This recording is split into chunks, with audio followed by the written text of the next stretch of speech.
They are the hidden faces of American history, the mixed-race children of slaves and slave owners freed by their fathers, who were also their masters.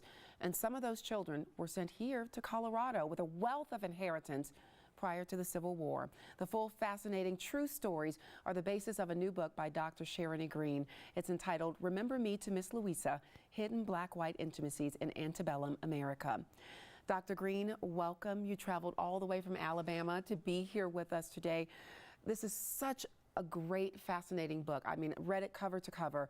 Begin by explaining, though, the title, Miss Louisa. Who is she? Miss Louisa is the wife of a slaveholder, Rice Ballard. Based on the surviving evidence, this is who she appears to be. She is mentioned in a letter written by an enslaved woman to Miss Louisa's husband. So she was her husband's mistress and mentioning the wife in the letter. Based on the evidence, she appears to be someone who says, I deserve to be free.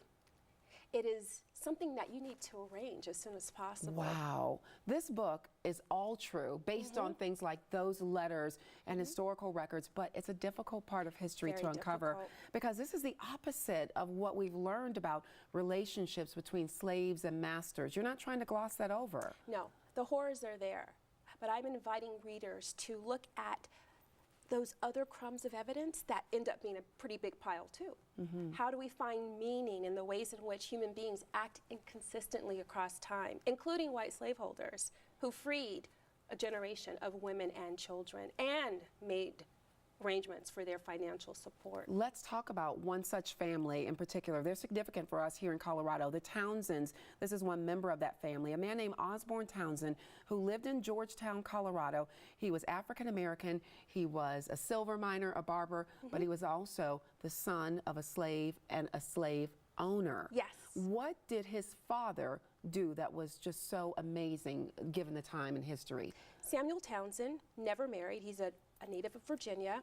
He migrates to Alabama. Long story short, he makes provisions for Osborne and his siblings. We're talking 9 children and their cousins. Who were, their mothers were slaves. Enslaved people, 1861, on the eve of the Civil War, freed them, left him his estate worth $200,000, $5.5 million in today's currency. To slaves? To enslaved people. Wow. Was it difficult for you to try to tell this story? Very difficult because the horrors of slavery are there, right? So Ed Baptist just wrote an amazing narrative on this. My colleague Josh Rothman, he's writing a wonderful history. He's trying to recover the history too. So that stuff is there. The bad stuff is going to be with us. But then how do you, again, find meaning in the ways in which we can claim power, people of color, via our proximity to prominent men? It is just fascinating and an aspect of history that I'd not heard. And if people want to know more about this, we have an opportunity for you to meet Dr. Green this weekend. She'll be reading from her book on Saturday at the Barnes & Noble on Colorado Boulevard in Glendale. That is from 1 to 3 p.m. Dr. Green, thank you so much. Again, I can't say enough how well written this book is. We really appreciate you being here. Thank you for having me here today. We'll be right back.